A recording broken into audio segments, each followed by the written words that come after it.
কি ব্যাপার আশা, তুমি এখানে কার সাথে এসেছো? বাবা সুস্থ হয়ে গেছে, আমি বাবার সাথে এসেছি। কি বলো, তোমার বাবা কোথায়? বাবা আছে, তোমার বাবা মাকে ডাকো, তাদের সাথে আমার কথা আছে। ওরে বাবা, ডাকতে হবে না তো, আমরা চলে এসেছি। বলো কি কথা আমাদের সাথে? আমি একটা প্রস্তাব নিয়ে এসেছি। কিসের প্রস্তাব? আমার বাবার সাথে নাদিয়া মিসের বিয়ের প্রস্তাব। আশা, ছোট মানুষ ছোট মানুষের মতো কথা বলবে। বিয়ের প্রস্তাব দেয়া তোমার কাজ না, সেটা মুরব্বীদের কাজ। বিয়ে যদি করতে হয় আমি ওনাকে বিয়ে করবো, অন্য কাউকে না।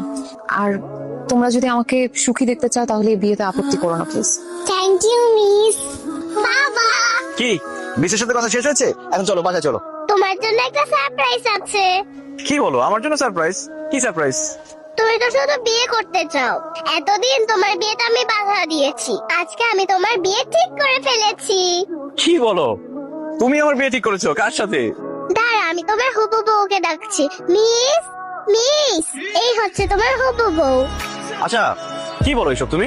আমি ঠিকই বলছি বাবা, মিসের সাথে আমি তোমার বিয়ে ঠিক করে ফেলেছি। তোমরা দুইজন কথা বলো, আমি পাশে আছি।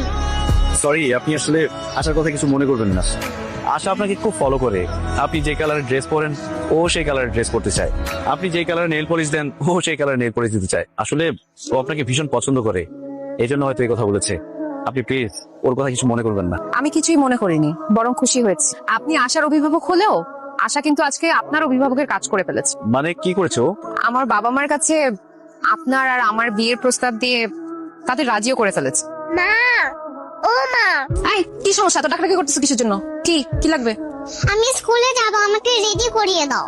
আমি পারবো না তোমাকে রেডি করে দিতে, তোমার বাবাকে বলো। বাবা তো অফিসে যাওয়ার জন্য রেডি হচ্ছে। মা, তুমি আমাকে রেডি করে দাও, আমার খিদে লেগেছে, আমাকে নাস্তা দাও। আই মেয়ে, আমি কি এবারে কাজের বউ আছে তোমাকে নাস্তা বানিয়ে দিব? খবরদার, আমাকে কোনোদিন নাস্তা বানিয়ে খাওয়াতে বলবে না।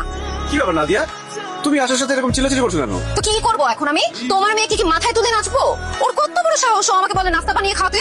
আরে তুমি আশার মা, আশা তোমার কাছে নাস্তা চাইবে না তো কার কাছে চাইবে? সাহিদ, তুমি এমন ভাবে বলতেছো যেন ও আমার আপন মেয়ে, ও আমার সৎ মেয়ে। আরেকজনের মেয়েকে আমি নাস্তা বানিয়ে কেন খাওয়াতে যাবো? তুমি আমাকে বলো তো, আমি এগুলো পারবো না, সরি। এসব তুমি কি বলছো নাদিয়া? বিয়ের আগে তো তুমি এসব কথা বলোনি। বিয়ের আগে তুমি বলেছো ওকে মায়ের মতো ভালোবাসবে, কোনোদিন ওকে মায়ের অভাব বুঝতে দিবে না। এখন বিয়ে হতে না হতে তুমি এসব কি বলছো? বিয়ের আগে যা বলেছি বলেছি। এখন একটা ব্যাপার তোমাকে ক্লিয়ার করে বলে দিই, তোমার এই মেয়েকে আমার দেখলেই রাগ লাগে। ওর সঙ্গে আমি এক বাসায় থাকতে পারবো না, তুমি ওকে হোস্টেলে দিয়ে আসো। নাদিয়া, তুমি কি পাগল হয়ে গেছো? আমার একমাত্র মেয়ে।